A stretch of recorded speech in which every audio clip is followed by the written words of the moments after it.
Welcome back to the middle chapter where we have honest conversations about moments, challenges, and transitions that shape our lives. Today, in recognition of World Infertility Awareness Month, we're discussing a topic that affects millions of people but is often surrounded by silence, misunderstanding, and pain: infertility. For many, the journey to parenthood doesn't happen the way they imagine. It can be filled with hope, disappointment, questions, grief, resilience, and unexpected lessons. Today, we're creating space for a real and honest conversation about those experiences. Joining us is our friend Kristi, who, along with me, has personally navigated the challenges of infertility. Together, we'll share our stories and discuss the emotional impact that infertility can have on individuals. And that's one thing that I love about this friend group is that we have had diverse experiences that we can draw upon and share upon, so that way we can build each other up. Whether you've experienced infertility yourself, supported someone who has, or simply want to better understand this journey, we hope today's conversation brings awareness, encouragement, and connection. Thank you for joining us for this important discussion. So let's get started. So let me start off with this question for Kristi. So, why do you think infertility is something so many people struggle with privately? And what made you decide to share your story with us today? Um, I honestly think that it's there's a huge shame factor there because as women, we are, supposed to have we're supposed to have babies. We're supposed to procreate, multiply, be fruitful, all of those things. And when you're having difficulty, is there's a lot of shame there, um, pain because it doesn't look the journey doesn't look how you thought it would. And I'm sorry, what was your second question? And what made you decide to share your story with us today? Um, What made you ready? Feel like you were ready to? Because I know, and I will get into me and right after you finish this question, then I'll answer it too. I think what gave me some a little shot of courage was seeing on social media other posts. So knowing that it was National Infertility Awareness Month, I didn't know anything about that until next last year, when I started going started finding out more about my journey. And so I think along with that was just being tired of hearing some of the things that I shared on a Facebook post that, yeah, I was just tired of hearing the things. All right. So let me go back and answer the question too on why I think infertility is something that many people struggle with. I think it's because they feel like they're a failure. You know what I mean? I know that was with my case because, like you said before, women are supposed to, you know, have grow up and get married and have babies, and then when you can't do it the natural way, or it doesn't come as easily to you, you feel like you failed at being a woman. So and then it's also the people who are like, look, you feel like the people are looking down on you because you're not a mother. You know what I mean? Especially the older generation, because I still get asked questions today, so what happened? Are you still planning on having kids and stuff like that? So, but what made me decide to want to share my story today is knowing that, and maybe it's because I am a Christian. And so came to the realization with the help of God and my faith that, starting a family in that way was not part of my path, that God has another path for me, or another direction. Not everyone is sent here to have, to have babies, maybe we're sent here to help someone take care of theirs, so I had to like come to that realization that, it wasn't part of God's plan for me to have a baby that way. So yeah. All right. So looking back, so can you go and like tell us your journey with infertility? Sure. Started out really normal. I did what was recommended in terms of yearly checkups. Um, Mhm.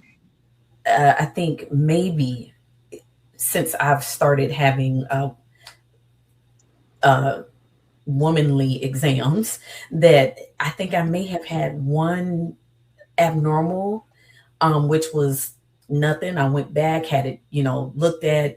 I thought things were fine.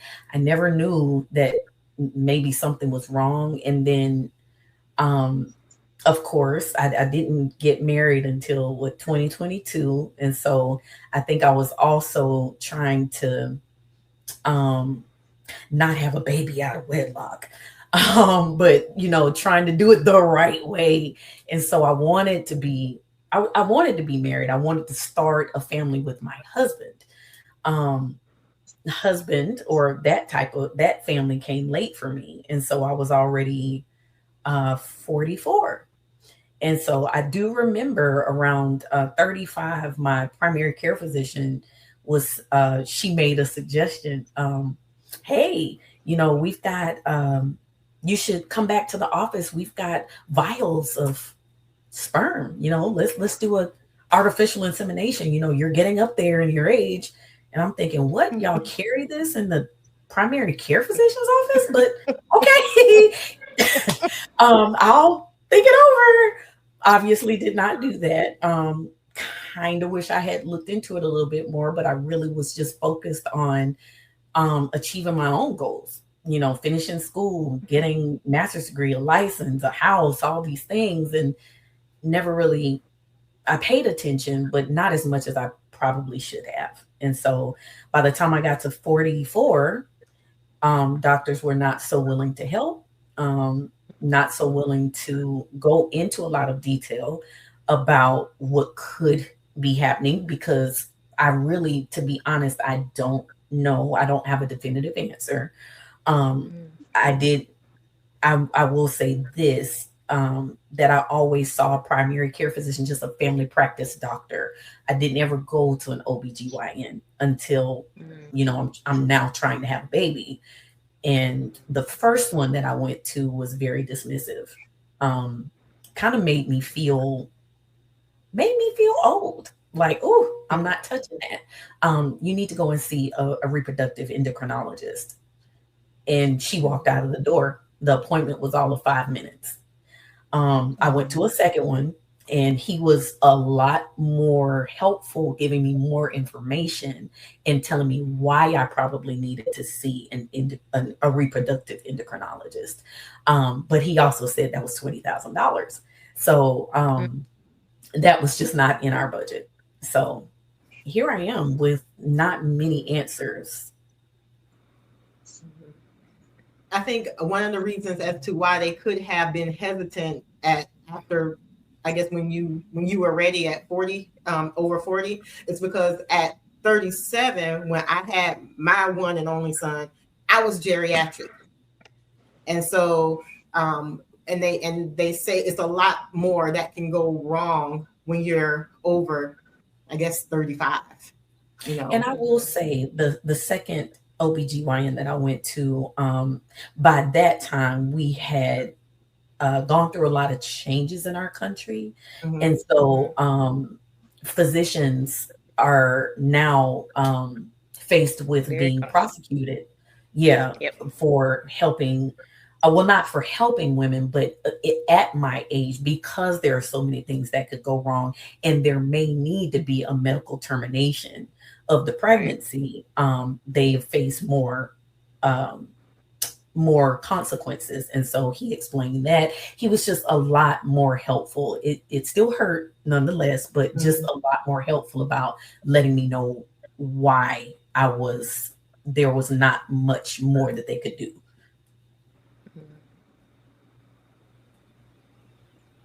Yes. So let me go and back up and before I guess we get any more questions, and we'll go and share, my journey as well with it. I mean, opposite of what you went through, Kristi, with having no answers, I actually, you know, you know, what started mine. Um, so back when I was 28 is when I initially found out that I had fibroids, right? So my gynecologist at the time, he was like, you have some fibroids there, but if you go ahead and start having kids now, and just go ahead and get them out of the way, they shouldn't impact, a pregnancy right now. But at that time, I had just moved to a new city.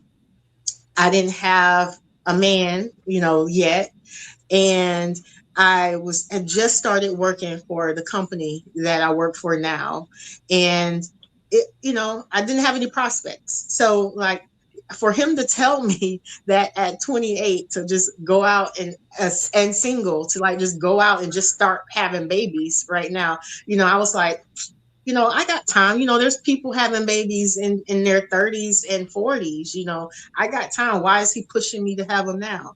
Well, lo and behold, like 6 years later, I had to have my first, what they call a myectomy, where, you have to go in and like, they remove fibroids from the uterus.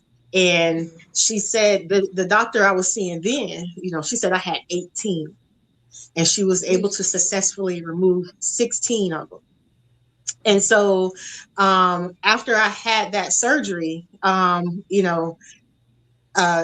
she told me, I had a little bit more time, to just, for kids or whatever. So, it was on the back burner. I was still single. I was seeing somebody at the time, but we hadn't started talking about marriage yet. So, I thought I still had some more time.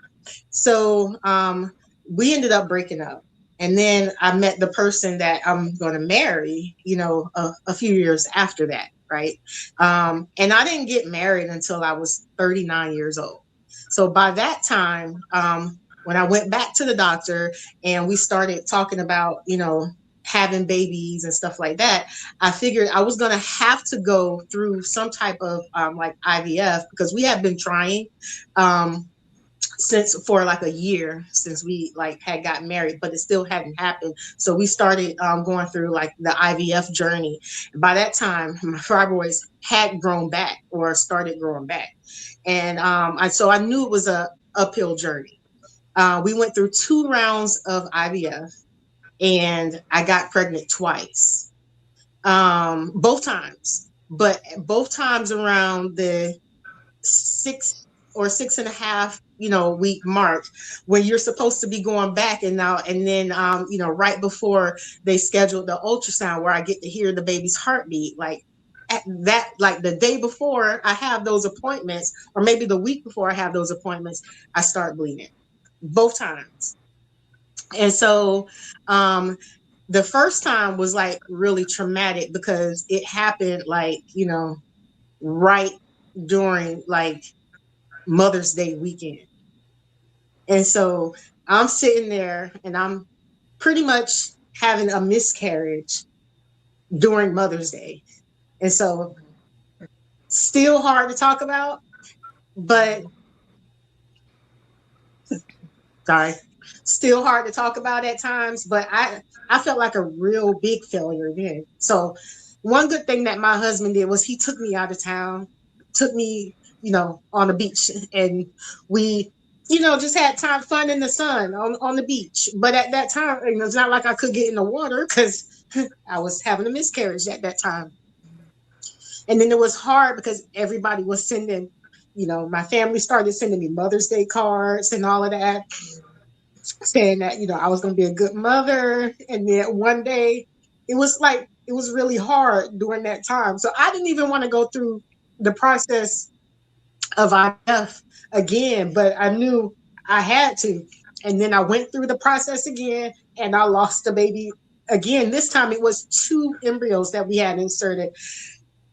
I know I lost one, but the other one, because my numbers weren't elevating as quickly as they should, they said that the baby was probably ectopic, which means that the baby implanted this time, but it was in the wrong place. And so I ended up, I wanted to get like a second opinion, but I couldn't find like a doctor that would give me one because they were like, you know, I was actually going to a specialist, and there was like, if, you know, basically they taking the word from that person, So I ended up having to have a DNC, because ectopic pregnancies are really dangerous for someone. But by that time we had gone through the process twice. With my job, they paid for a good significant portion of the process. So out of pocket, I mean, totally the process was like over $100,000 or whatever. But out of pocket, we probably spent like a tenth of that. But that was still a little bit draining to our finances. So we just decided we're not going to go through it again. And the way to parenthood was just going to be, different. So I'm fine with that now. It's just still hard to talk about because going through that journey is a traumatic experience, especially if you grew up with, what you said, the notion of a woman is supposed to grow up, she's supposed to get married and have a baby. You know what I mean? And me trying not to do it out of wedlock because I figured I was doing it the right way too. But, it's like damned if you do, damned if you don't, because now when I do talk about it, I'm always hit with, well, you waited too long because you was focused on your career. And, but they always tell us, we have to choose better. I was trying not to choose a Pookie and a Ray Ray that's going to leave me high and dry. So I wanted to wait until I got married. But now you're saying, I focused too much on my career and you know what I mean? So it's those questions or those accusations that we get now that we're older and we weren't able to have babies, it's all of our fault. It's all our fault now. So it's kind of like, I feel like damned if you do, damned if you don't. You know what I mean? But like I said before, what helps me through the process is knowing that my path to motherhood is just going to be different. Yeah. I had to come to that realization as well. I'm gonna be really honest. Part of your journey is what shaped a part of mine, meaning I didn't want to go through IVF. I still don't want to do that. I've had a couple of friends who have done IVF, and a couple were successful, a couple weren't at all. I don't know if my heart can take that. And so coming to just being at peace with knowing that my journey looks way different than I thought it would. I'm a bonus mom. I love my bonus kids. I hope they love me. Our journey with one of my bonus kids is not the easiest, and so it leads me to question or to just, I guess, question is the best word. Why me? Why her? Why them? Or why not me? So yeah, I think I'm a little more at peace with it. I do remember after that second visit to the OBGYN, that was the hardest walk to my car I had ever made, because when I left the office, there were like 3 pregnant ladies walking in. And I was like, I wanted to cuss, but I'm walking back to my car and I'm like, okay, just don't look up. Just don't look up. Just look down and just get to your car. And I got to my car and I just boohoo cried. Um, for it was 20, 30 minutes. I just sat there. Um, and like I said, since then we've been going through some co-parenting issues, and it just really it hurts to see. Um, and not only our my husband's co-parenting journey, my career started out with the Department of Children and Families here in Florida, and so just seeing what people are capable of um, is just is heartbreaking, and to know Yeah. they are blessed with these kids and abuse them when there's Hmm. you're paying thousands, hundreds of thousands of dollars to try to be parents. It's just it's mind blowing. Hmm. And that within itself for you, Christy, has had to be or has to be another hurdle. You know what I'm saying? Because you can't get away from it because it's your day to day. You know, um, and that could be a struggle. So when you are working, like how do you prepare yourself? So that you're able to still work because you're human at the end of the day. You go and I'm human and I know what I'm going through. Um, how do you cope? Well, I'm no longer in the child welfare system. That helps a lot. But when I was, I love what I do. I love being a social worker, and so I love kids. So I think the thing that I try to keep at the forefront of my mind is me doing my part in the child welfare system, or to make facilitate change, or advocate for change in families' lives. Um, that helped a lot. I think when I did get new cases, it hurt a lot in the very, very beginning, especially reading or just knowing what those kids went through. That's that was the hard part. And I would come home and I'd cry, and I may make a post on Facebook saying, hey, don't if you don't want to have kids, don't have them. I know it's easier said than done, but there's so many ways to not have kids. Um, and so I think just knowing that what I am doing can make a difference, and being okay with that is it helps a lot. And Tara, we touched on in a previous episode how you came to your piece, uh, Hmm. your faith for one, and then therapy for another, because you didn't realize initially how much you were deeply affected. You want to talk about that? Hmm. Yeah. So, I mean, one of the things that did help me get not come to terms with it was, I mean, like I said in the previous one, I came to the realization through a lot of prayer and deep reflection. I came to the realization that God had another plan for me, and that having a baby in the way that I wanted to have was, you know, was not the route that I was supposed to take, especially when it became a permanent decision after I had to have my hysterectomy. You know, then I knew for sure that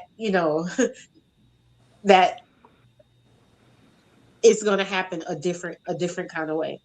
Whether I'm going to be a good stepmom, or a good godmom, or maybe I'll be blessed enough to be able to adopt my own child then. I think a lot of the pressure is off of me right now to like have a baby, naturally, one, because I can't, but two, because my husband already had two children, biologically, he has two boys. And in his previous relationships, he's also established, these relationships with the other, with his son's, siblings, so he has a stepdaughter that, he claims as a stepdaughter. And so the pressure is off of me to like, provide him with more. I just wanted to, to be able to do that. But, you know, since I can't now, I know that it's because I'm not supposed to. Right.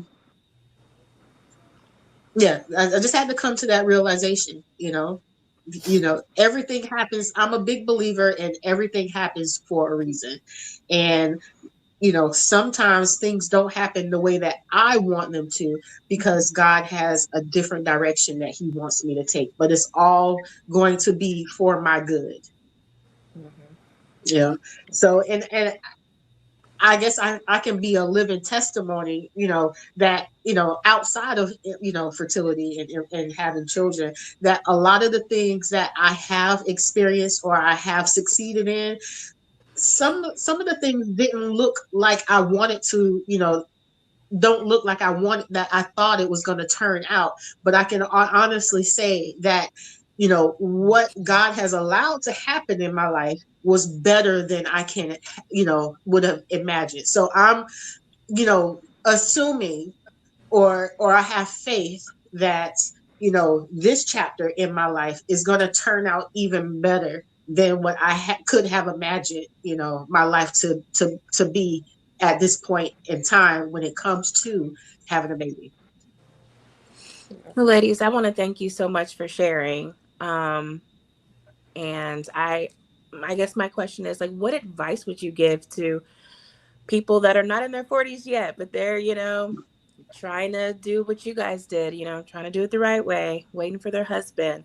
But they know that they want to have kids. What advice do you guys have for other people, other women? I think the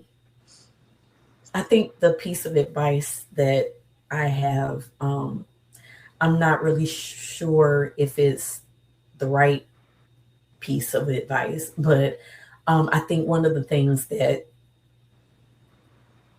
as I started thinking about what was happening, once I started trying to have kids, was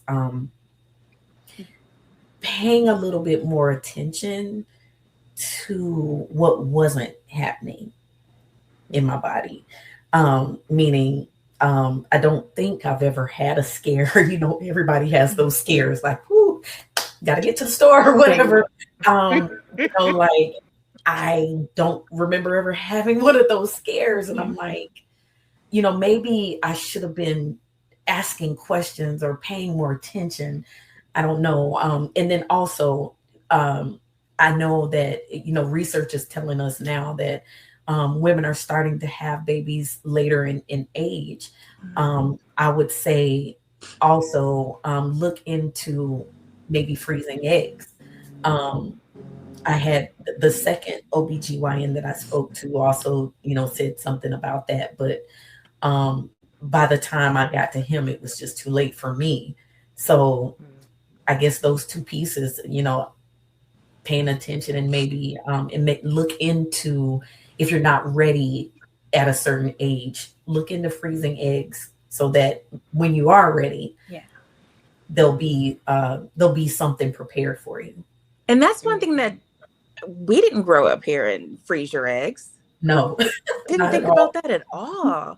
So, I mean, that's really great advice. I mean, because, like I said, we didn't think about that back then. So what about you, Tara? That's one of the things that at 28, like when the doctor told me I probably should look into like having kids now, then, at that time, that wasn't an option that he like gave me. So it really wasn't on my radar. But so I think that, if he would have, given me the option to freeze my eggs, I probably, would have, I would have, eggs on bake right now.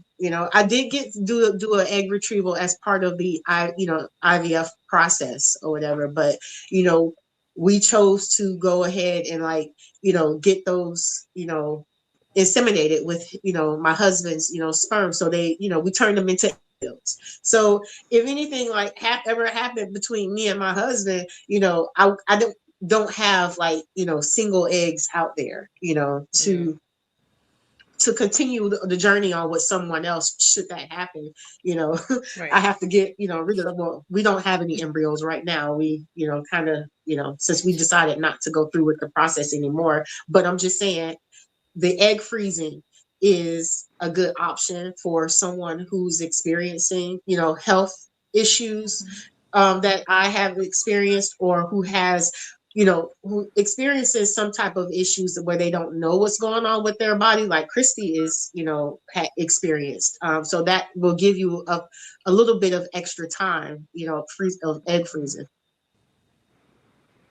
Yeah. But again, People along can't. with egg freezing, eventually you'll probably have to find a surrogate. So that will be a whole nother thing to think about as well on that journey. Well, I had one, because in order for someone to be considered a surrogate, they have to have had a successful pregnancy in the past. My sister, not my twin Not me. sister. I wouldn't have fibroids.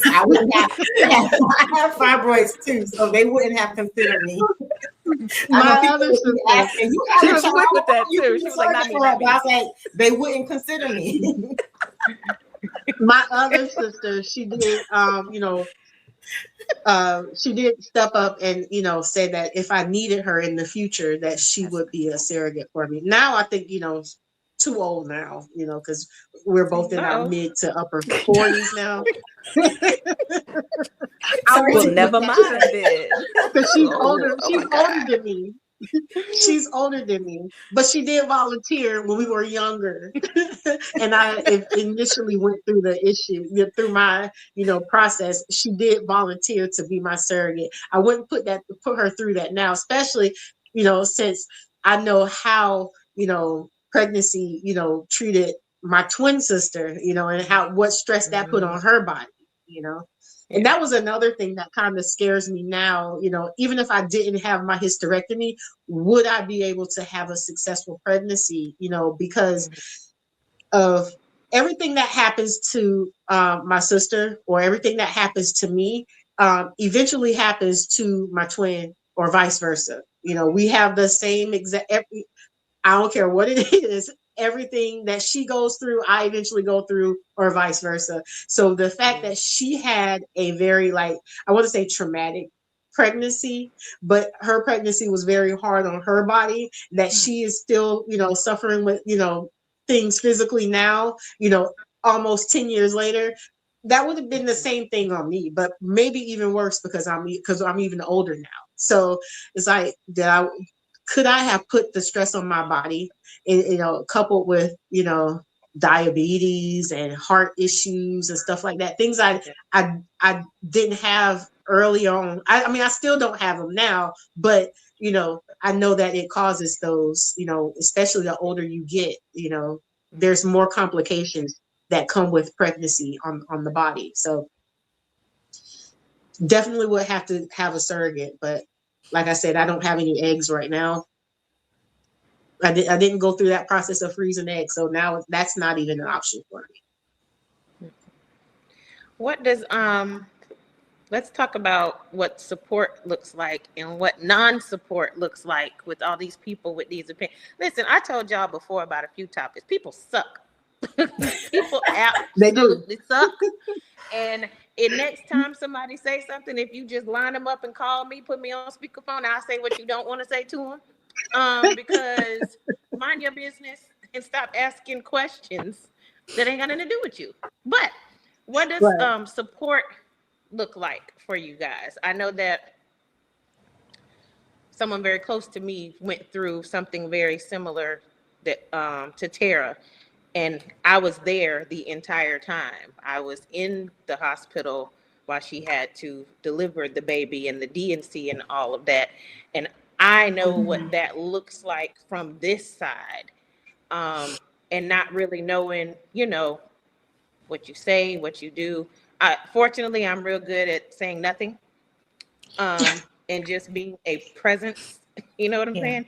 I can say nothing sometimes, Tara, and just being a helpful presence. But other people don't know how to do that. So, what would y'all say? Right. I would say, and I'll let Kristi answer too, but I would say for me, you don't always have to offer like a response or say something, because I didn't want to hear, as back then when I was going through it, oh, it's gonna, you can always start over, or you can do it again, or it's gonna happen for you one day, and stuff like that. Because as we can see, it didn't happen for me. You know what I mean? And I ran out of money, so I couldn't do it again. So I don't always want to, that's not something that you always want to hear at that time. And I think sometimes it's just good to be quiet and just be a presence. That's I like that. One of the things, because you asked what was not helpful, I don't want to hear about Janet Jackson and Halle Berry, how Exactly. they had babies in their 50s. Okay, listen, I don't have Janet Jackson money. I don't have Halle Berry money. They can hire the best specialists and trainers and nutritionists or whatever they need. They have enough money to do that. I do not, and so I don't. That's not helpful. And another thing that's not helpful for me is, this is going to sound really bad because I am also a Christian. But as I said before, I'm struggling with God's timing, because I hear, oh, just wait on God's timing. You trust God's timing. I'm struggling with that timing, because that timing is timing for other people, but not for me. So not helpful. I think the most helpful thing is just to mind your uterus, mind your own uterus. Mind your business, right? Mind your business, and be that silent presence. That's awesome, Amy. That you could be a silent presence. That is the most helpful, I believe. And then also prayer, because one of the things that I know, I also put in that post that I made on social media was, praying for my heart. One of the things I said earlier too was, I know a bit about what Tara went through, and I couldn't go through that. I don't think I'm strong enough, but just praying for my heart in this process. Yep.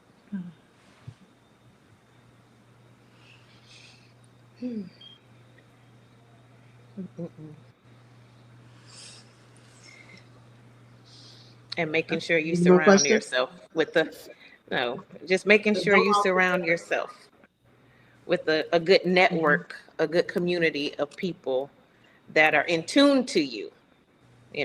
That's a difference. Being around a bunch of people and being around with people who are in tune to you, who can see you when you can't see you, and just know how to be there for you, to help comfort you during those times, and to slap somebody if they say something stupid. That's me. I need you here. I'll call you. We need an Amy around all the time. I'm trying to tell you, because what's wrong with people? I know, just put me on the phone. Put me on the phone. Yeah, I take pleasure in it. I actually had a friend on that post like, can I add another one? Like, just tell people to mind their business. And I was like, yeah. Yeah. And old people are hard, because old people are set in their ways. They tell you everything you don't want to hear. They tell you fat. They tell you ugly. Why you ain't got a husband? Like, what's wrong with you? Everybody else got a husband. well, then I gotta have kids. Now I gotta get a house. What if I don't want a house? What if I just like a little condo or something? Like, okay. And we've been taught to just shut up and eat it and let the old people say what they got to say. I'm praying that I don't become one of those old people. And I told my kids, if I ever get to the point where I start, y'all check me fast and in a hurry so that I can stop, because I don't want to be that person to somebody else. Yeah. I actually had somebody like right after my husband and I got married. I think I went to like a meeting or something, and this older lady came up. She's like, "You ain't pregnant yet?" Oh, clutching my invisible pearls, ma'am. No, like, and mind your business.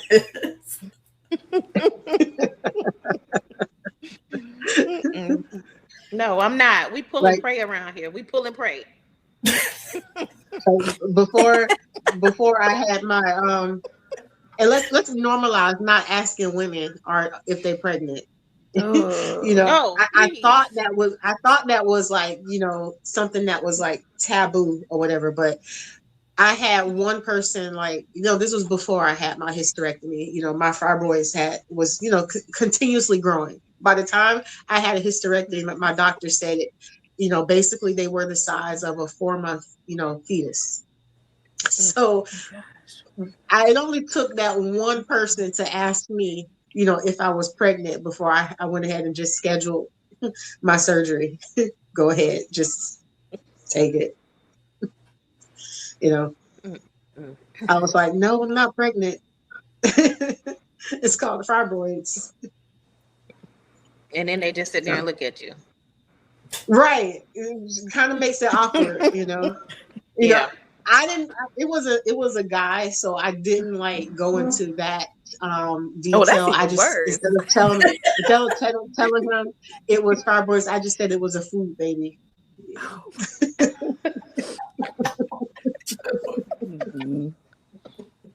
What? A food baby. A food baby. I had a big stomach because I was getting fat. Y'all never heard that before? Food baby? I have. I just can't believe a man actually asked you if you were pregnant. I would have been like, "Sir, can you mind your business, please?" Oh my gosh. As we close today's conversation, we want to thank Kristi for sharing her story with us. Infertility is deeply personal, and while every experience is different, one thing remains true: no one deserves to walk through it alone. If today's discussion resonated with you, we hope it reminded you that your feelings are valid and your story matters, and there's strength in community. World Infertility Awareness Month is about more than statistics. It's about people, families, hopes, losses, and the courage it takes to keep moving forward. Our hope is that the conversations like this breaks the silence and creates more understanding, compassion, and support. Thank you for spending this time with us on the middle chapter. And if this episode touched you, please share it with someone who may need to hear it, or join the conversation by connecting with us on social media in the comments. Until next time, remember that every chapter of life, even difficult ones, has value, purpose, and a story worth telling. We'll see you in the next chapter.